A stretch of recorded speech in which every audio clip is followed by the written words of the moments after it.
Krishnamurti, in dialogue with Father.Eugene Schallert. J. Krishnamurti was born in South India and educated in England.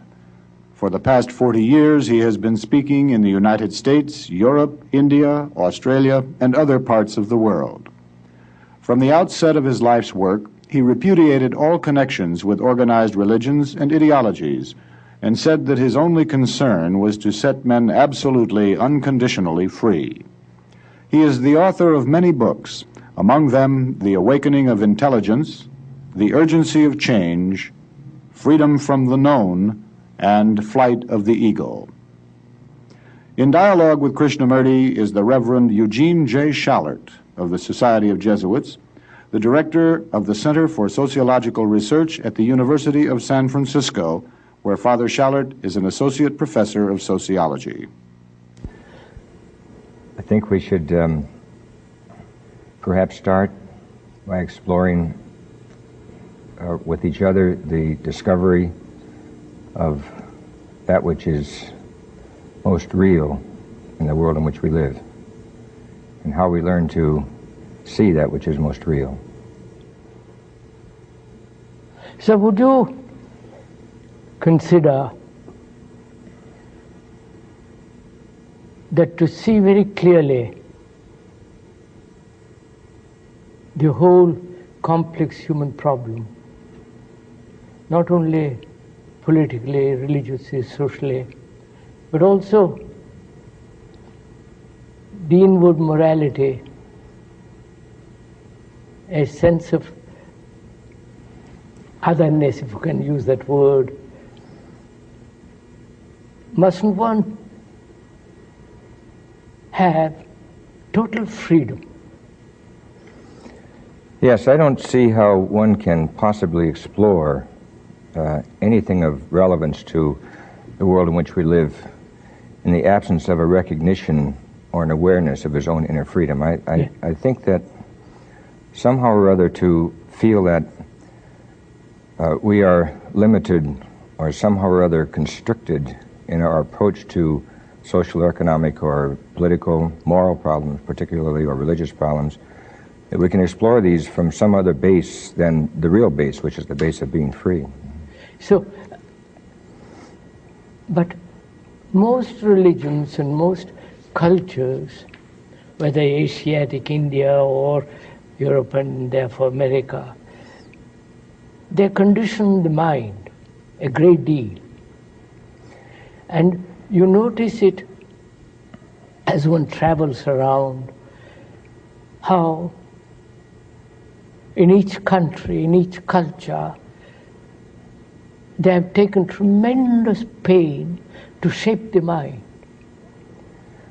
I suppose this is the function of culture, to shape the mind. I don't think it's a very effective function, but I think it's a function of culture to provide, in a sense, a buffer between the overwhelming dimensions of human existence, which then would transcend and encompass all existence, and which becomes an overwhelming sort of experience for a person. I think that cultures do, in a sense, soften or attempt to make culture manageable or doable in some way or another. Yes, but I was thinking really, when one considers how the world is divided politically, religiously, socially, morally, and especially in the religious field, which should be the unifying factor of all cultures. There one sees how religions have separated man. Yes, the and even Catholic, the Protestant, the Hindu, the Muslim, and they're all say, we're all seeking one thing. Yes, and even with the framework of within the framework of any given religion, there's a great tendency for people to divide one subgroup against another subgroup, and this seems to be indigenous to... No, therefore, freedom is this, the negation of being conditioned by any culture, by any religious division or political division. I would think in some sense that ultimate freedom is the negation of such a condition. I think the struggle for freedom is precisely the attempt to break through or undercut or get at that which underlies these various conditioning processes. I think the conditioning processes themselves go on, and that in each human being or in each flower or in each animal, and the task in the pursuit of freedom is precisely to break through somehow or other to that which is in some sense ultimately real. What we mean by conditioning? Well, conditioning in cultures throughout history and across space is quite varied, as you know. Conditioning, for example, in the Western world of today, has been achieved primarily through the process of the enlightenment of rational, logical processes, which I suppose are productive. Without rational processes, we wouldn't have television cameras to talk on. At the same time, with television cameras, we may not see anything. And so I suspect that what we're dealing with in our world as a primary conditioning agency is the whole world of the kinds of thoughts or categories or concepts or constructs, I call them fantasies, that people deal with and somehow or other think are real. Yes, sir, but don't these conditionings separate man? Unquestionably, yes. They separate man both within himself and outwardly and outwardly, yes. So, if we are concerned with peace, with ending war, with living in a world in which this terrible violence, this separation, the brutality and all the rest of it is to end, it seems to me that the function of any serious religious man, because I feel religion is the only factor that unifies man. Yes. Not politics, economics and all the rest of it, but the religious factor. And instead of bringing man together, religions have separated man. I'm not sure that that's quite right. I think that religion has been defined by cultures as a unifying force between men.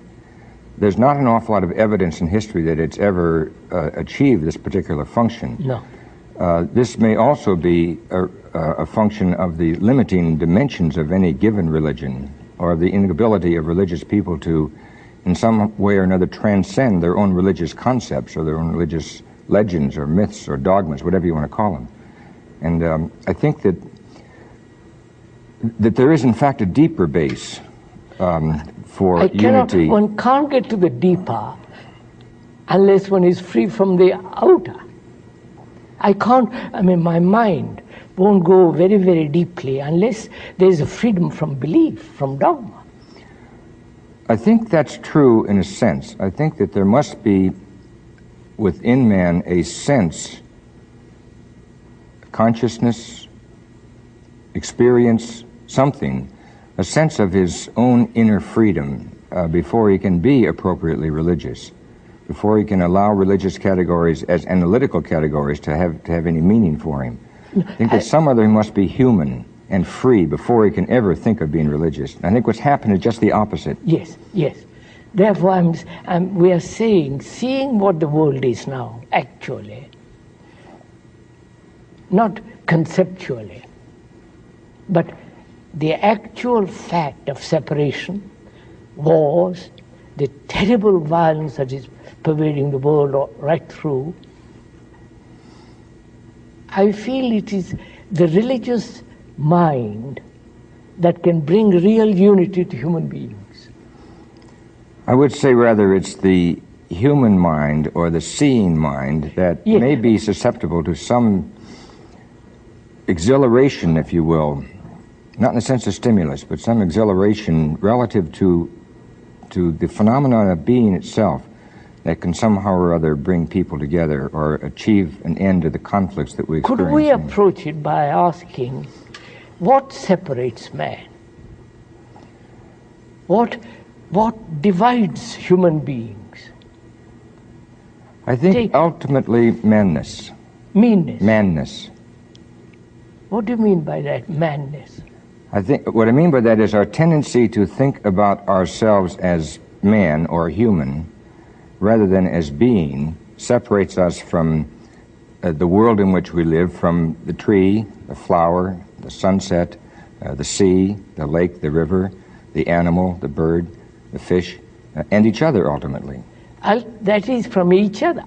Yes. Ultimately it's from each other. From each other. And that is given strength by or through these separative religions. I want to get at something, sir, which is reality or truth to be approached through any particular religion? Or is it approachable or perceivable only when the organized religious belief and propaganda, dogma, or conceptual way of living completely goes? I'm not so sure it's appropriate to say that it should completely go for a lot of other reasons that are posterior to the phenomenon of being human in the first place, or being simply in the first place. I think that if we're going to get at the question of truth, which I think is the question of understanding or seeing, we have to somehow, first of all, get at the question of being and the whole inner dynamics and evolutionary characters of being. I think if we can't get at that level in the beginning, that somehow that we really won't get at whatever value the teachings of the various religions offer men. If those teachings are not relevant to existence, to being, to seeing, to understanding, to loving, or to an end of conflict in a negative sense, then somehow those teachings are really not relevant for man. They're unimportant. I agree, but the fact remains, sir, just look at it, the fact remains, if one is born a Hindu or a Muslim and is conditioned by that, in that culture, in that behavioral pattern, and conditioned by a series of beliefs, imposed, carefully cultivated by the various religious orders, sanctions, books, and all the rest of it.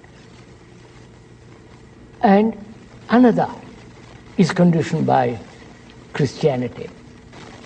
There is no meaning for it, except conceptually. Krishnaji, do you mean that in order for a man to be free simply, he will somehow or other have to rid himself of whatever religious, and particularly religious, but also political and cultural and social doctrines or dogmas or myths that have been associated with himself as a religious person? Right. Because you see, after all, what is important in living is unity, harmony between human beings. That can only come about if there is harmony in each one. And that harmony is not possible if there is any form of division inside and outside, externally or internally. Externally, if there is political division, geographical division, national division, obviously there must be conflict. And if there is inward division, obviously it must breed in great conflict, which expresses itself in violence, brutality, aggression, and all the rest of it. So human beings are brought up in this way. A Hindu, a Muslim are at each other all the time. Or the Arab and the Jew, or the American, the Russian, you follow this outwardly. I think what we are dealing with here is not so much the imposition of harmony on the human being from without. or the imposition of disharmony on the human being from another. I think that my hands are perfectly harmonious with each other. My fingers move together and my eyes move with my hands. I think that there may be conflict in my mind or between my mind and my feelings insofar as I have internalized certain concepts or ideas which then are in conflict. That's right. That's right. What I must discover if I am to be free is that there is, in fact, harmony within me. And I think if I am to be one with you, I must somehow or other discover from my hand, tell me what it's like to be a part of something, because my hand is already harmoniously existing with my arm and with my body and with you. But then my mind sets up these strange dualities. So that's the problem, sir. Are these dualities created artificially, first of all, because you are a Protestant, I'm a Catholic, or I'm a communist and you are a capitalist? Are they created artificially? Because each society has its own vested interests. Each group has its own particular form of security. Or is the division created in oneself by the me and the not me? I think that what I mean? I understand what you mean. The me is my ego, my selfishness, my ambitions, greed, envy, and that excludes, separates you from entering into that field. I think that really the more one is conscious of his selfishness, his greed, his ambition, or on the other side of the fence, his security, or even his peace in a superficial sense, the more unconscious he is of the inner self, who is in fact already one with you. However much I may be unaware of that. Just a minute, sir. That becomes a dangerous thing, because the Hindus have maintained, as most religions have maintained, that in you there is harmony, there is God, there is reality in you. And all that you have to do is peel off the layers of corruption, the layers of hypocrisy, the layers of stupidity, and gradually come to that point where you are established in harmony, because you have already got it. I think that the Hindus don't have a monopoly on that particular way of thinking. I don't We say Catholics have the same problem. Same problem, and, of course. I think that what we're confronted with a discovery, with the discovery of seeing, of understanding, of loving, of trusting, all these primary sorts of words. We're confronted with the discovering of these things. And peeling back layers, I do not think is the way of discovering them. I think rather, whether it be layers of corruption, of goodness or evil, whatever, that is not the way of discovering them. One does not abstract from or pretend away his sense of evil within himself in order to find himself. What is required, it seems to me, is a penetrating, empathetic, open, free mind. Yes, sir, but how does one come to it? How does one, with all the mischief that one is brought up in or one lives in, is it possible to put all that aside and without effort? Because the moment there is effort, there is distortion. I'm sure that is true. Without effort, that is activity, behavior, too much conversation, but certainly not without the expenditure of enormous amounts of energy. That energy can only come if there is no effort. Precisely, they can only come in the absence of If there is no friction, then you have abundance of energy. Precisely. Friction destroys some other energy. It dissipates energy. Friction exists when there is separation. Right. Between what is right and what is wrong. Between what is called evil and what is called good.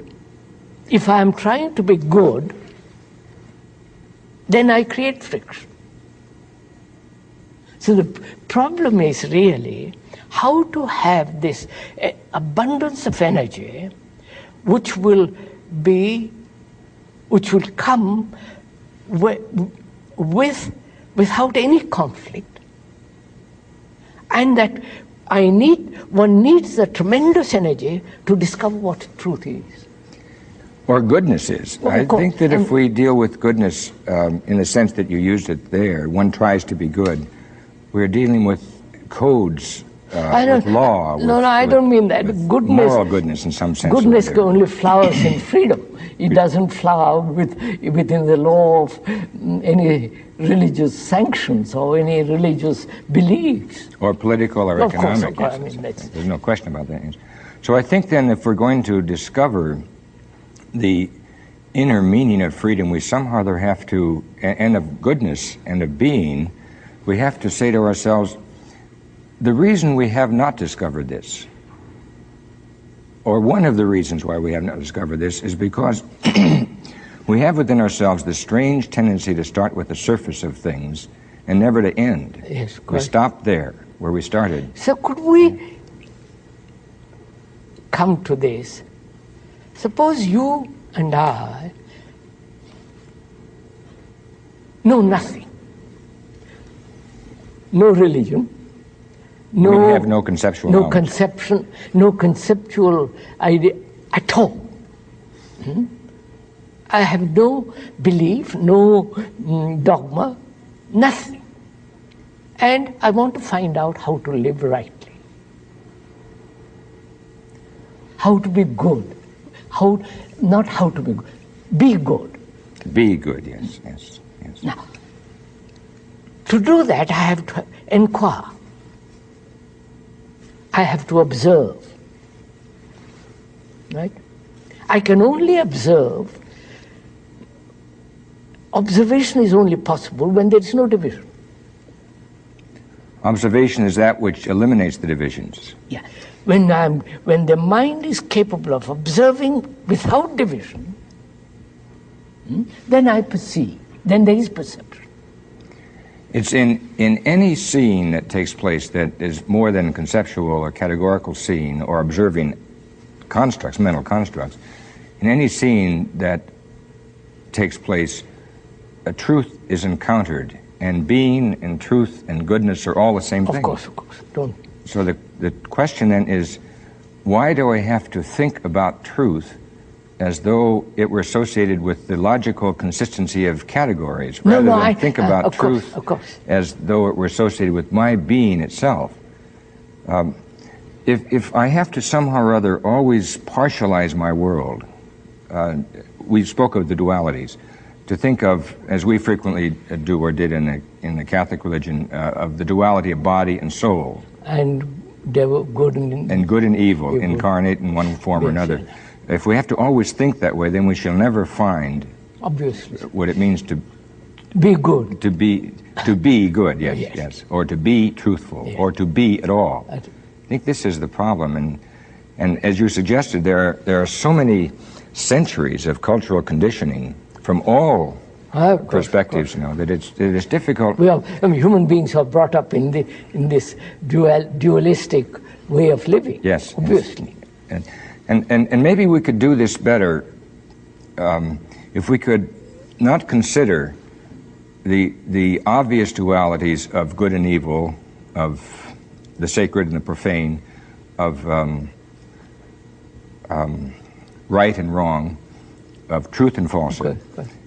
We wouldn't think any of these dualities, but could somehow or other come to grips with the duality that bedevils us the most, the duality of you and me. Of man and woman. Yes, duality of me and you.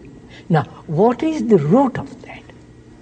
What is the source of this division as me and you? We and they. Politically, you follow? There cannot be any source of this in us because we are one. Like the fingers of my hand are one. We're not aware of it. No, I know.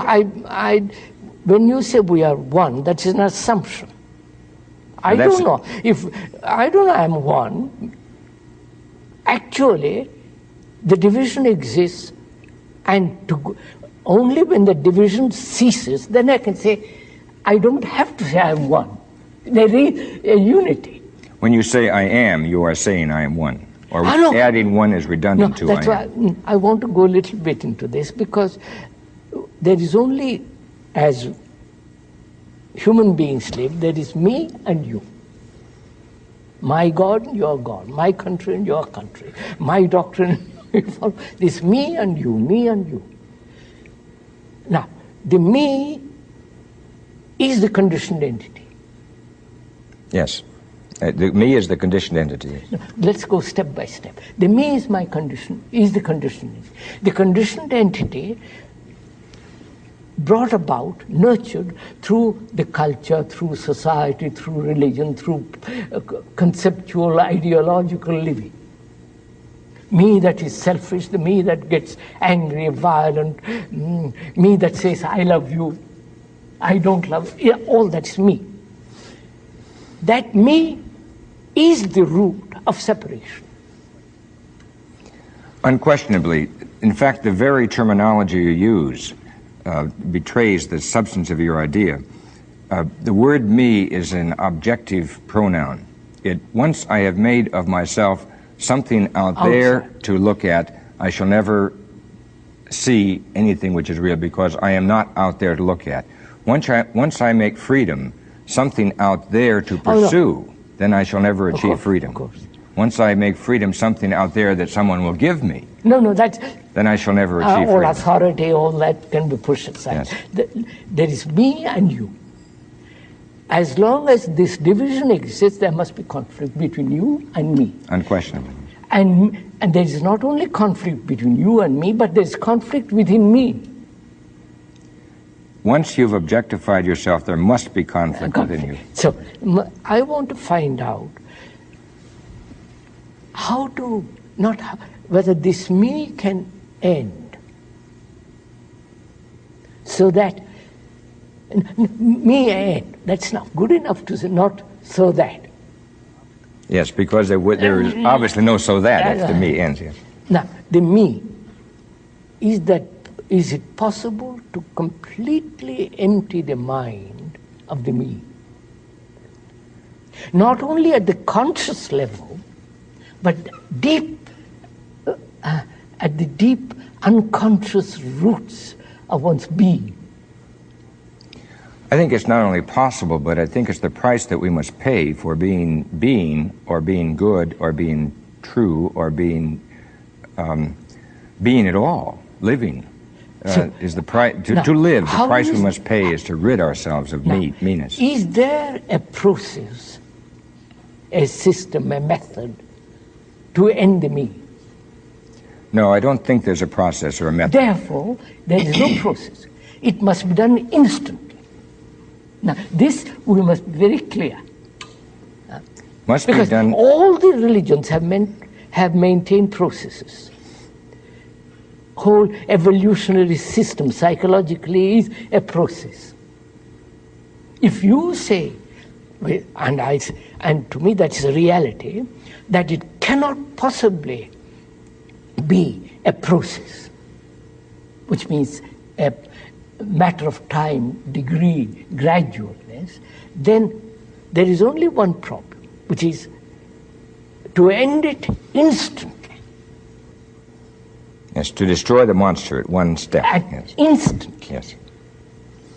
It's unquestionably what must be done. We must destroy meanness. No, destroy, I won't use the ending of the me, with all the accumulation, with all the experiences, what it has accumulated, consciously and unconsciously, can that whole content be thrown out? Not by effort, by me. If I say by me, I'll throw it out, it is still the me. Yes. Or if I throw it out by exertion of will, it is still the me. The me remains. It is not, clearly in my mind, it is not an act or an activity of the mind, nor an activity of the will, nor an activity of the feelings, nor an activity of the body, which will help me to see me. Pardon me. No. will help me to see. See, yeah. And since we in this world are so wrapped up with doing, with having, with acting, we really don't understand reflectively and profoundly what takes place before we act or before we possess. And I think that it's incumbent upon us to reflect backwards and see that there is seeing before seeing takes place, in the two senses of the word seeing. Just as there is loving before one becomes aware of loving. And certainly just as there is being before one becomes aware of being. Yes, sir, but it's the question of reflecting backwards, inwardly, deeply enough. Now, just a minute, sir, that's the difficulty, because the me is at a conscious level and at the deeper levels of consciousness. Mm-hmm. Can the conscious mind examine the unconscious me and expose it? Or the content of consciousness is the me? No, the self transcends the content of consciousness, but the me may well be the content of consciousness. But the me is not the I. The me is not the self. Wait. I include in the me the self, the ego, the whole conceptual ideation about myself, the higher self, the lower self, the soul, the body. All that is the content of my consciousness, which makes the I, which makes the ego, which is the me. It certainly makes the me, yes. I unquestionably agree with that it makes that objective self that I can examine and analyze and look at, compare, that I can be violent with others about. It's explanatory, if you will, or the summation of the whole thing, which you put in the word me, is explanatory of a history, of a whole multiplicity of present relationships, but it's still not getting at the reality. No, the reality cannot be got at, or it cannot flower, if the me is there. Whenever, as I said before, whenever I insist upon viewing you as me, then the reality cannot flower and freedom will not be. So, can the content of my consciousness, which is the me, which is my ego, myself, my ideations, my thoughts, my ambitions, my greeds, all that is the me, my nation, my desire for security, my desire for pleasure, my desire for sex, my desire for to do this and do that, all that is the content of my consciousness. As long as that content remains, there must be separation between you and me, between good and bad, and the whole division takes place. Now, we are saying the emptying of that content is not a process of time. Nor is it subject to methodology. Methodology. So, then what is one to do? Let's look at it. Let's take time a little bit over this, because it's quite important, because most people say you must practice, you must strive, you must make a tremendous effort, live discipline, control, suppress. I'm very familiar with all that. That's all out. That has not been helpful. Not at all. No. So, how is the content to be emptied with one stroke, as it were? I would say, and maybe we could pursue this together, the content cannot be emptied by a negative action of repudiation of the content. No, obviously. So we must not, that is a blind alley. Obviously. We must not approach it that way. By denying it, you are putting it under the carpet. I mean, it is like locking it up. Yes. It is still there. It's a pretense. That just, one has to see this. One has to be tremendously honest in this. Yes. Otherwise one plays tricks upon oneself. Yes. One deceives oneself. I see clearly, logically, that the me is the mischief in the world. Well, I don't see that so logically as simply intuitively. I mean, all right. It's not the result of a discursive act. No, of course it's not a dialectic. Analytical dialectic. You see it. You see a selfish human being, whether it's politically high or low, you see human beings selfish and how destructive they are. Now the question is, can this content be emptied so that the mind is really empty and active and therefore capable of perception? Probably the content cannot be simply emptied. I think that the content can be put in a perspective or can be seen for its inadequacy or its inappropriateness by a very energetic act of simply seeing. That's what I said in the beginning, that so long as I look at the truths of any given religion, I am not finding truth itself.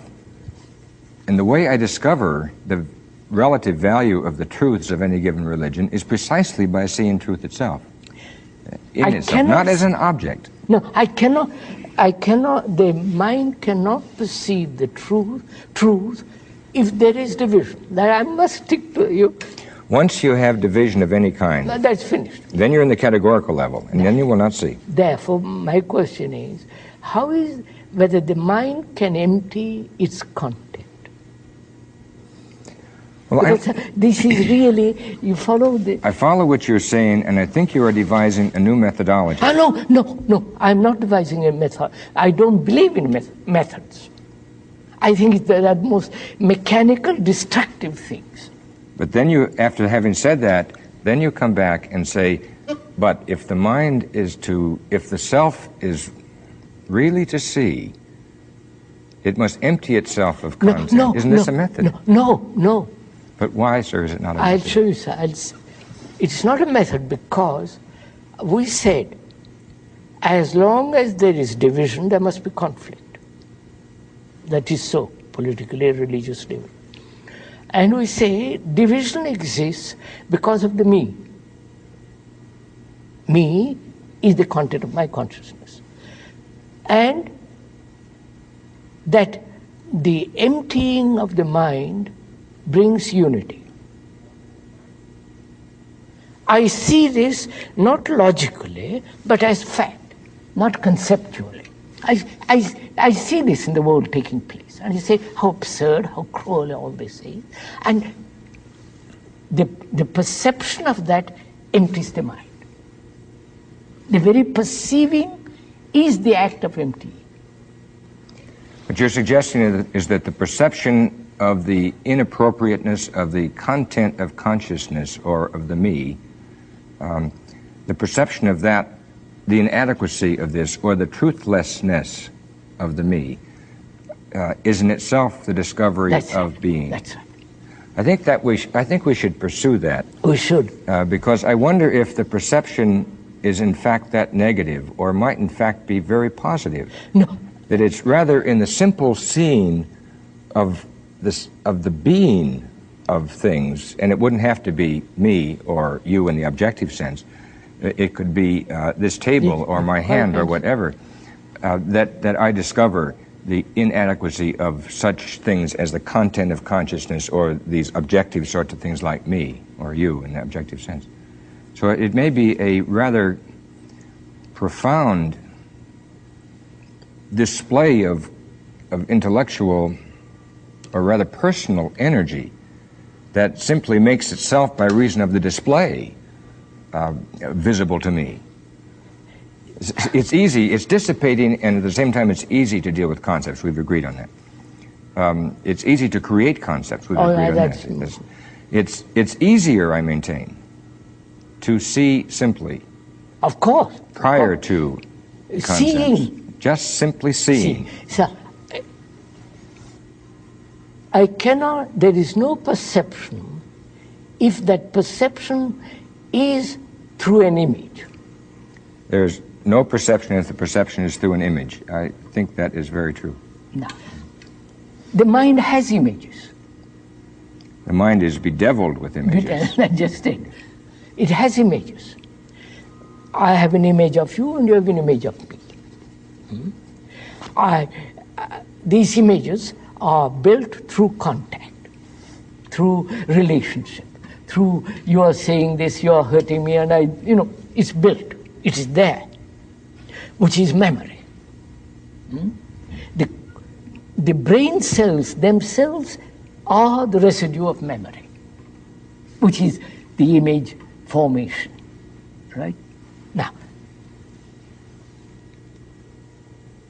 the question then is, memory, which is knowledge, is necessary to function. Technically, to walk home or drive home, I need memory. Therefore, memory has a place as knowledge. And knowledge as image has no place in relationship between human beings. I still think that we are avoiding the issue at hand, because I think what you have said relative to the question of memory is, as you have suggested, terribly important.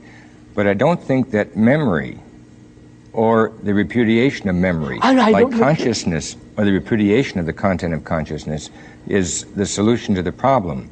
I think what we have to do is say, how is it, Krishnaji, that you, and I'm not talking methodology now, but I know that you have seen, how is it that you saw or that you see? And don't tell me what you eliminated in order to describe to me what how I saw. How you simply see. Yes, now suppose you wanted to say to someone who had no such experience, you simply see, because I say the same thing myself all the time. Well, you simply see. And people say, you simply see how? And we must somehow or other, if we are to be teachers, deal with yes, this. Let me take you by the hand and I will show you how to see. I'll show you. I think that's fairly simple.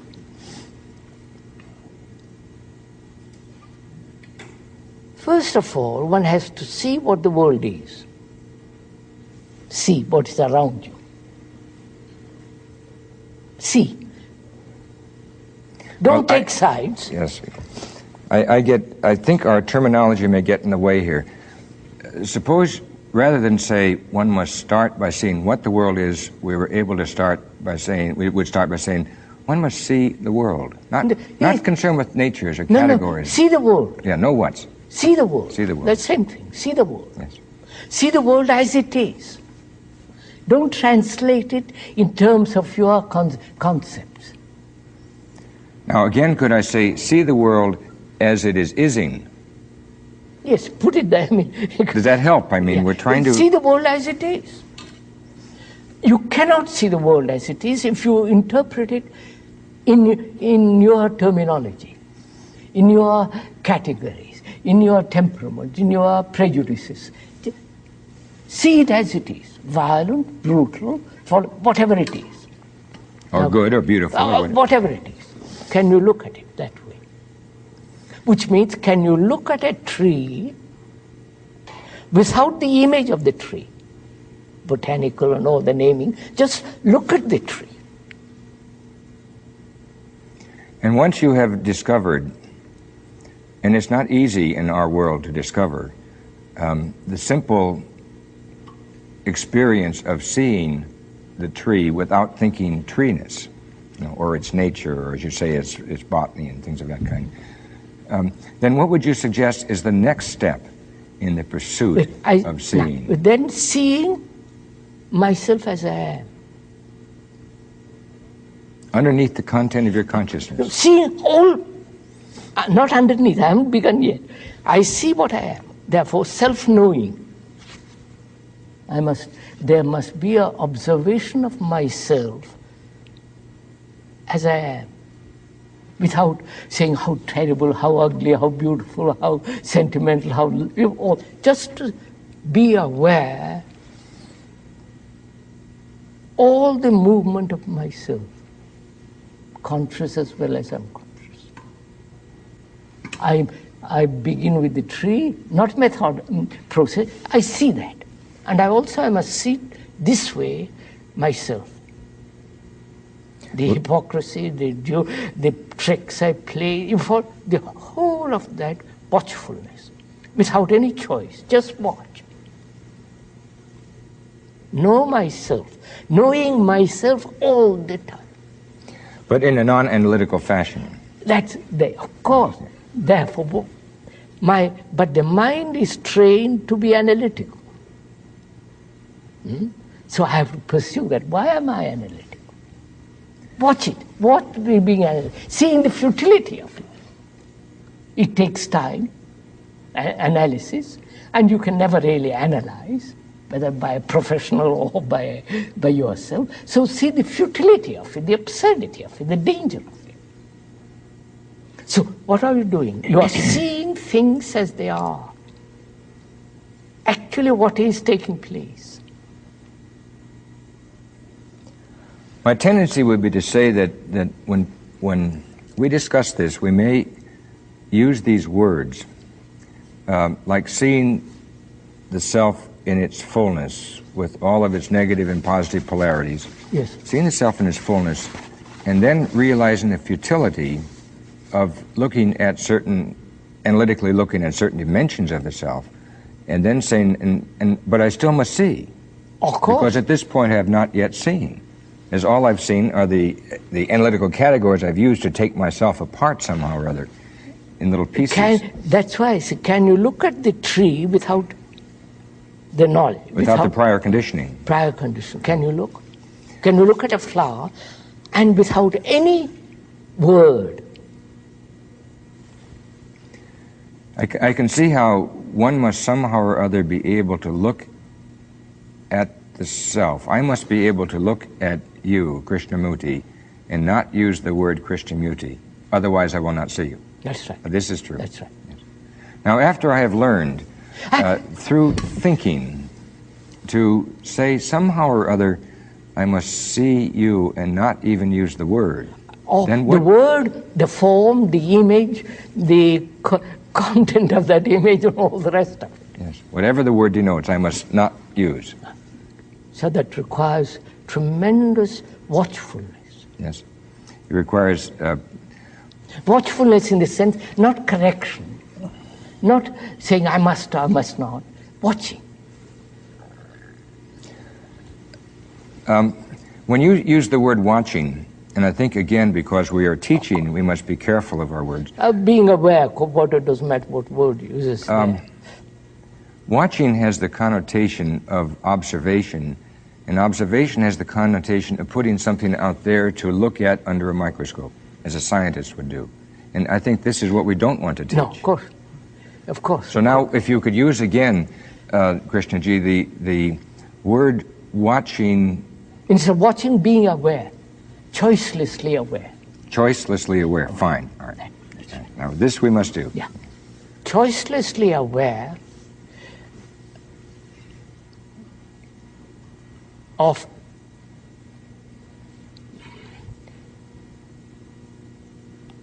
this dualistic, analytical, conceptual way of living.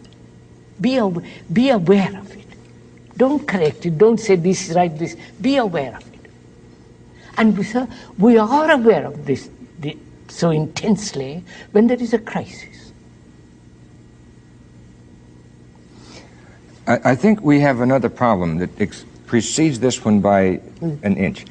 And I think the other problem is, what kinds of questions can I ask myself in order to be aware of you and not use the categories, or to be aware of the fact that in being aware of you, I am using the categories and the stereotypes and all these other funny images that I use all the time?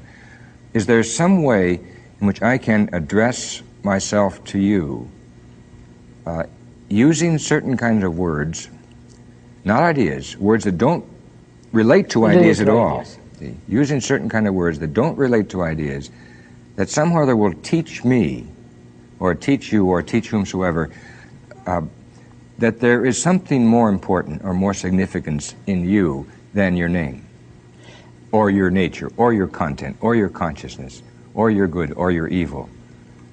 What words would you use if you were to teach a young person or an old person, because we all have the problem, what words would you use in order to make it understandable in a non-rational, or rather in a pre-rational way, that you are more than your name connotes? I would use that word, I think, be choicelessly aware. Choiceless. To be choicelessly aware. Because to choose as we do is one of our great conflicts.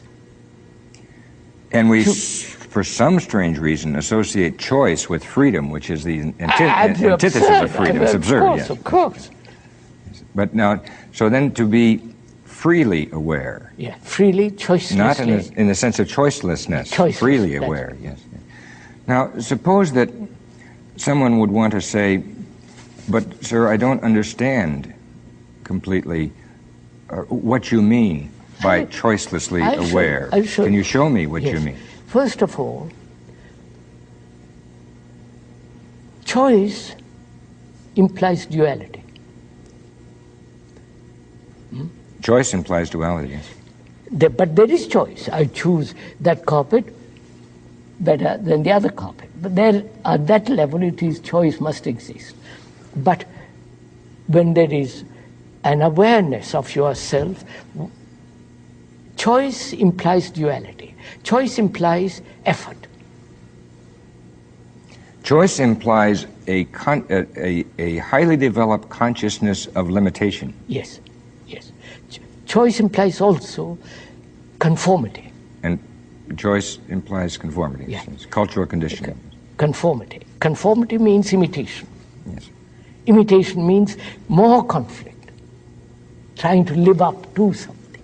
So there must be an understanding of that word, not only verbally, but inwardly. The meaning of it, the significance of it. That is, I understand the full significance of choice. The entire choice. May I attempt to translate this now? Yes. Would you say that choiceless awareness means that I am somehow or other conscious of your presence to the within of me, and I don't need the choice? The choice is irrelevant. The choice is abstract. The choice has to do with the categories. When I don't feel, having seen you, that I must choose you, or choose to like you, or choose to love you, that no choice is involved, then would you say I have choiceless awareness of you? Yes, but you see, sir, is there in love choice? I love. Is there choice? There is no choice in love. No, that's just it. Choice is a process of the intellect. I explain this as much as we can, discuss it, go into it. But I see the significance of it. Now, to be aware, what does that mean, to be aware? To be aware of things about you outwardly, and also to be aware inwardly, what's happening, your motives, your anxiety. To be aware, again, choicelessly. Watch, look, listen, so that you are watching without any movement of thought. The thought is the image. Thought is the word. To watch without thought coming and pushing you in any direction, just to watch. I think you used a better word before when you said aware. To be aware. Yes, sir. Because it's an act of existence rather than an act of the mind or the feelings or anything. So then I have to somehow or other become, eventually, and therefore be aware in a precognitive sense of your presence. Be aware. That's right. And this antecedes choice. Yes. And it makes choice unnecessary.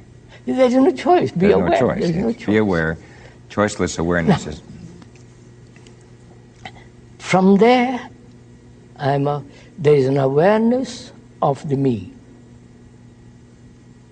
Awareness, how hypocritical, how, the whole of the movement of the me and the you. But sir, you're moving backwards now. I moved so that we related to, so that there is this quality of mind that is free from the me, and therefore no separation. I don't say we are one, but we discover the unity as a living thing, not a conceptual thing, when there is this sense of choiceless attention